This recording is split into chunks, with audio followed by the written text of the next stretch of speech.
আসসালামু আলাইকুম সুপ্রিয় শিক্ষার্থীবৃন্দ। রাঙ্গুনিয়া মহিলা কলেজ কর্তৃক আয়োজিত অনলাইন পাঠদান কার্যক্রমে তোমাদেরকে স্বাগত জানাচ্ছি। প্রিয় শিক্ষার্থী, গত ক্লাসে আমি তোমাদের মাঝে আলোচনা করেছিলাম ইসলামের ইতিহাস ও সংস্কৃতি প্রথম পত্র প্রথম অধ্যায় ইসলাম পূর্ব আরবের সামাজিক ও নৈতিক অবস্থা সম্পর্কে। আজকে আমরা আলোচনা করব ইসলাম পূর্ব আরবের ধর্মীয় ও অর্থনৈতিক অবস্থা সম্পর্কে। প্রিয় শিক্ষার্থীরা, ইসলাম পূর্ব আরবে ধর্মীয় অবস্থা ছিল অত্যন্ত শোচনীয় পর্যায়ে। তারা বিভিন্ন ধর্মমত অবলম্বী ছিল, বিভিন্ন মূর্তি পূজা, প্রকৃতি পূজা, গ্রহ নক্ষত্র, বিভিন্ন দেবদেবী সম্পর্কে পূজা করত। তাহলে চলি আমরা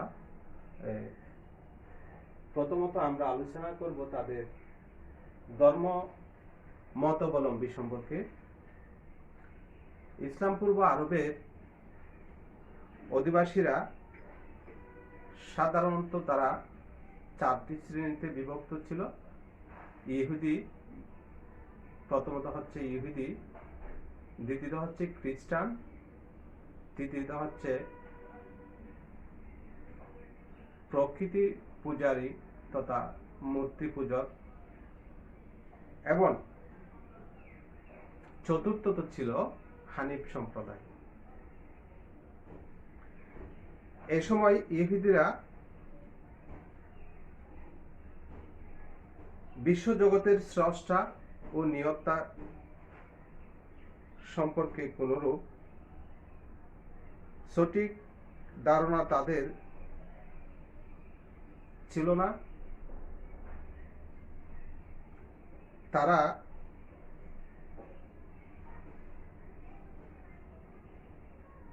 অজ্ঞতাবশত যাহোবাকে বিশ্বজগতের স্রষ্টা ও নিয়ন্তা হিসেবে মনে করত।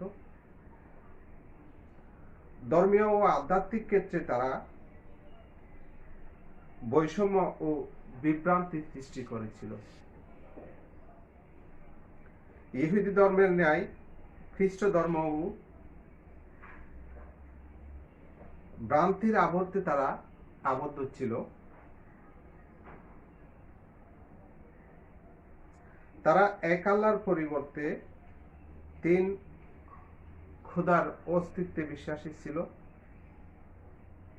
সুতরাং ইহুদি কিংবা খ্রিস্ট কোন ধর্মই আরবের নৈতিক ও পার্থিব অবস্থার উপর কোনরূপ কল্যাণকর প্রভাব বিস্তার করতে পারে না। প্রিয় শিক্ষার্থী, তাহলে আমরা ইসলাম পূর্ব আরবের ধর্মীয় অবস্থা সম্পর্কে কি জেনেছি? সেখানে তাদের ধর্মমত ছিল চারটি ধর্মমতাবলম্বী ছিল: ইহুদি, খ্রিস্টান, মূর্তি পূজক এবং হানিফ সম্প্রদায়। তাইলে আমরা দেখি দেবদেবী ও প্রকৃতি পূজারী কারা ছিল। মহানবী সাল্লাল্লাহু আলাইহি ওয়াসাল্লামের আগমনের প্রাক্কালে সমগ্র আরবে পৌত্তলিকতা এক ভয়াবহ আকার ধারণ করেছিল। পৌত্তলিকতার অকাট্য প্রমাণস্বরূপ তারা পবিত্র কাবা গৃহে 360টি মূর্তি পূজা স্থাপন করেছিল। তাদের লাত, মানাত,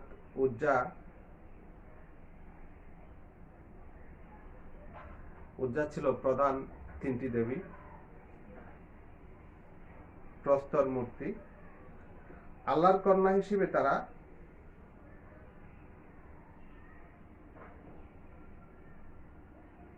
প্রস্তর মূর্তি হিসেবে আল্লাহর কন্যা নামে বর্ণিত এক দেবদেবী বস্তুত এক একটি প্রস্তর খণ্ড মাত্র। প্রত্যেক গোত্রের জন্য ভিন্ন ভিন্ন দেবদেবী তাদের মাঝে ছিল। হেজাজ ও নজদ ছিল পৌত্তলিকতার প্রাণকেন্দ্র। দেবদেবী ছাড়াও চন্দ্র, গ্রহ, নক্ষত্র, সূর্য, প্রস্তরখণ্ড, গুহা, কূপ, বৃক্ষরাজি প্রভৃতিকেও তারা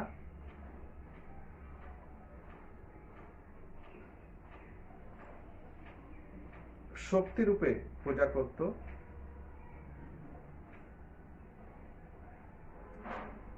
ভূত, প্রেতাদি এদেরকেও তারা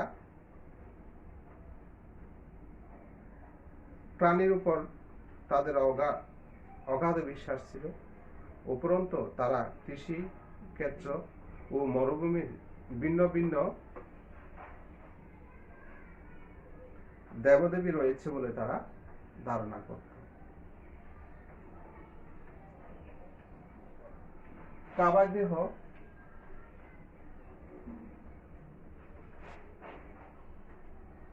হযরত ইব্রাহিম আলাইহিস সালাম সর্বশক্তিমান এক আল্লাহর উপাসনালয়ের জন্য কাবা গৃহ নির্মাণ করেছিলেন।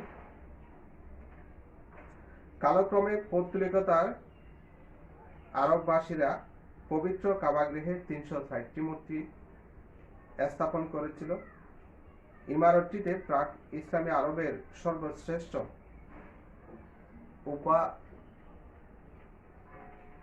উপাসনালয় বা প্রাণকেন্দ্র হিসেবে পরিগণিত।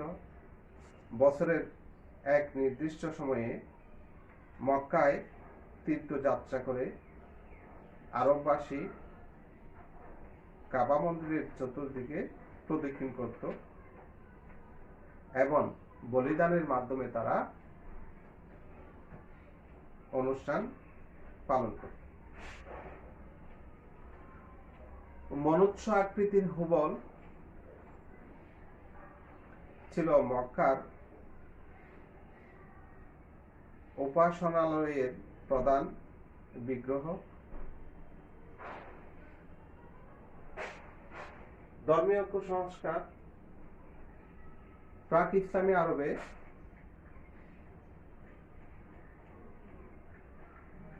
ধর্মীয় কুসংস্কারে ছেয়ে গেছিল।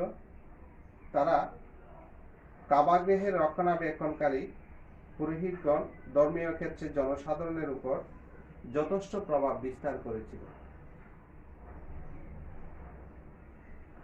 ফলে তারা জাদু, টোটকা, তন্ত্র, মন্ত্র প্রভৃতি কুসংস্কারে সমগ্র আরব ছেয়ে গেছিল। কাহিন নামে পরিচিত ভাগ্য গণনাকারী ও ভবিষ্যদ্বাণীগণ তাদের নিকট যথেষ্ট সম্মানিত ছিল। পরকালে তারা বিশ্বাস করত না, মৃত্যুকেই তারা জীবনের পরিসমাপ্তি বলে মনে করত। হানিফ সম্প্রদায়, প্রিয় শিক্ষার্থী, তাদের ধর্মীয় কুসংস্কারের যুগেও হানিফ সম্প্রদায় নামে একটি সম্প্রদায়, তারা একেশ্বরবাদে বিশ্বাসী ছিল। তারা তাদের হানিফ সম্প্রদায়ের লোকেরা তাদের পূর্ববর্তী পুরুষের বহু দেবতার পরিবর্তে এক আল্লাহর উপর বিশ্বাস স্থাপন করত এবং তারা ছিল মূর্তি পূজার বিরোধী এবং তারা নিষ্কলুষ জীবন যাপন করত। তারা ইতিহাসে হানিফ সম্প্রদায় নামে পরিচিত ছিল। সংখ্যায় কম ছিল বলে তারা আরবে ব্যাপক কোনো প্রভাব বিস্তার করতে পারেনি। উরাকা বিন নফল, কবি জুহাইর প্রমুখ ছিলেন এই সম্প্রদায়ের উল্লেখযোগ্য ব্যক্তিত্ব। প্রিয় শিক্ষার্থী, এই ছিল ইসলাম পূর্ব আরবের ধর্মীয় অবস্থা। তাহলে চলো আমরা ইসলাম পূর্ব আরবের অর্থনৈতিক অবস্থা সম্পর্কে। ইসলাম পূর্ব আরবের অর্থনৈতিক অবস্থা ছিল অত্যন্ত প্রতিকূল। তাই আরববাসীদের সবসময় জীবন সংগ্রামে লিপ্ত থাকতে হতো। মক্কাবাসী বেদুইনরা ব্যবসা বাণিজ্য, শিল্প, কারুকার্য কিংবা ভূমিকর্ষণকে তাদের মর্যাদায় হানিকর বলে মনে করত। এই জন্য তারা পশুপালন, শিকার ও দস্যুবৃত্তি করে জীবিকা নির্বাহ করত। শহর কেন্দ্রিক ব্যবসায়ী শ্রেণী। শহরবাসী আরবগণ ব্যবসা বাণিজ্য, কৃষি কাজ করে জীবিকা নির্বাহ করত। প্রাক ইসলামী যুগে মক্কা ছিল বহির্বাণিজ্যের একটি প্রধান প্রাণকেন্দ্র। এক কেন্দ্রস্থল উত্তর ও দক্ষিণ আরবের বাণিজ্য পথে অবস্থিত থাকায় মক্কার অধিবাসীগণ মিশর, সিরিয়া, পারস্য, এমনকি ভারতবর্ষ প্রভৃতি দেশের সাথে তারা বাণিজ্যিক লেনদেন করত। মক্কা মদিনায় সম্পদ সমৃদ্ধির জন্য বৈদেশিক বাণিজ্যের অবদান সবচেয়ে বেশি। বিবি খাদিজা রাদিয়াল্লাহু আনহা ছিলেন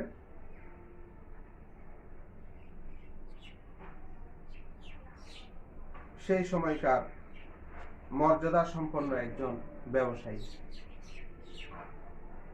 কুচিতজীবী। এই সময়ে ধনী আরবগণ, বিশেষ করে ইহুদিরা সুদের ব্যবসা করত।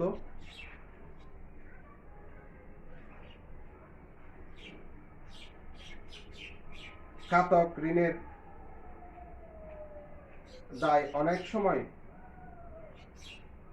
সর্বস্ব হয়ে যেত, এমনকি অনাদায়ী স্ত্রী, সন্তান সন্ততিকে মহাজন বলপূর্বক দাস দাসী রূপে বিক্রয় করত।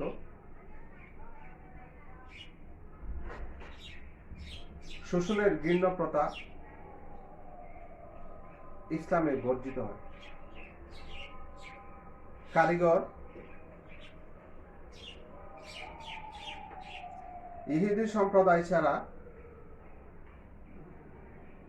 মূর্তি নির্মাতাগণ আর্থিক সচ্ছলতার মধ্যে কালাতিপাত করত। পৌত্তলিকতার ব্যাপক প্রসারের ফলে বিগ্রহ নির্মাণ করে কারিগরগণ ইসলামের আবির্ভাবের প্রাক্কালে সামাজিক মর্যাদা অর্জন করে। মক্কা কেন্দ্রিক ব্যবসা বাণিজ্য। হেজাজের প্রধান তিনটি নগরী মক্কা, মদিনা, তায়েফ প্রাক ইসলামী যুগে খুবই সমৃদ্ধশালী ছিল। দক্ষিণ হেজাজের নিম্নভূমিতে লোহিত সাগর হয়ে প্রায় 48 মাইল দূরে অবস্থিত মক্কাবাসী ইসলামের আবির্ভাবের পূর্বে অন্যতম প্রধান ধর্মীয় বাণিজ্য প্রাণকেন্দ্র ছিল। কাবার ধর্মীয় গুরুত্ব, উকাজের মেলা ও ব্যবসা বাণিজ্যের জন্য মক্কাবাসীগণ যথেষ্ট খ্যাতি অর্জন করেছিল এবং সিরিয়ার বাণিজ্য পথের সংযুক্তি ছিল বিদায়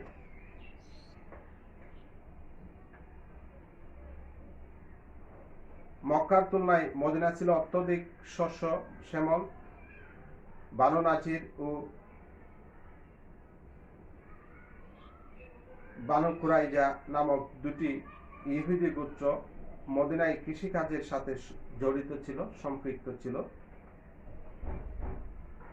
৬,০০০ ফুট উচ্চ তায়েফ মক্কার অভিজাত শ্রেণীর গ্রীষ্মকালীন আবাসে পরিণত হয়। এখানে প্রচুর কৃষি পণ্য, তরমুজ, কলা, ডুমুর, আঙ্গুর, জলপাই, পিচ, মধু উৎপন্ন হয়। আতরের জন্য ছিল তায়েফ একটি বিশ্ববিখ্যাত নাম। এতৎসত্ত্বেও আরবের আর্থিক দুর্গতি সীমা ছিল না, কারণ মক্কা, ইয়েমেন ও তায়েব ছাড়া সব অঞ্চল ছিল মরুময় ও অনুর্বর। মরুভূমি ছিল কৃষিকাজের জন্য সম্পূর্ণ অনুপযোগী। অত্যন্ত সঙ্গত কারণেই আরবের জনগণ অর্থনৈতিক অবস্থা ছিল অনুন্নত। বস্তুত সমাজে গুটি কয়েক ধনী লোক ছাড়া সাধারণ লোকের আর্থিক অবস্থা ছিল অত্যন্ত শোচনীয়। প্রিয় শিক্ষার্থী, এই ছিল ইসলাম পূর্ব আরবের ধর্মীয় ও অর্থনৈতিক অবস্থা। তাহলে আমরা আজকের পাঠে কি কি সম্পর্কে জেনেছি? প্রথমত, আরবের ধর্মীয় অবস্থায় ধর্ম মত অবলম্বী সম্পর্কে 4 সম্প্রদায় পেয়েছি। একটি হচ্ছে ইহুদি, অপরটি হচ্ছে খ্রিস্টান, আরেকটি হচ্ছে প্রকৃতি পূজক ও মূর্তি পূজারী এবং হানিফ সম্প্রদায়। দেবদেবী ও প্রকৃতি পূজার সম্পর্কে জেনেছি, কাবাগৃহী সম্পর্কে, ধর্মীয় কুসংস্কার এবং হানিফ সম্প্রদায় সম্পর্কে। অর্থনৈতিক অবস্থায় জেনেছি, শহর কেন্দ্রিক ব্যবসা বাণিজ্যের শ্রেণীর কারা ছিল কুচির জীবী বা যারা মূর্তি পূজারী ছিল, তারা কারিগর যারা মূর্তি নির্মাণ করত, এবং মক্কা কেন্দ্রিক ব্যবসা বাণিজ্য সম্পর্কে। প্রিয় শিক্ষার্থী, আজ এই পর্যন্ত। সবাই ভালো থাকবে, সুস্থ থাকবে। আগামী ক্লাসে আমরা ইসলাম পূর্ব আরবের সাংস্কৃতিক অবস্থা সম্পর্কে আলোচনা করব। আল্লাহ হাফেজ।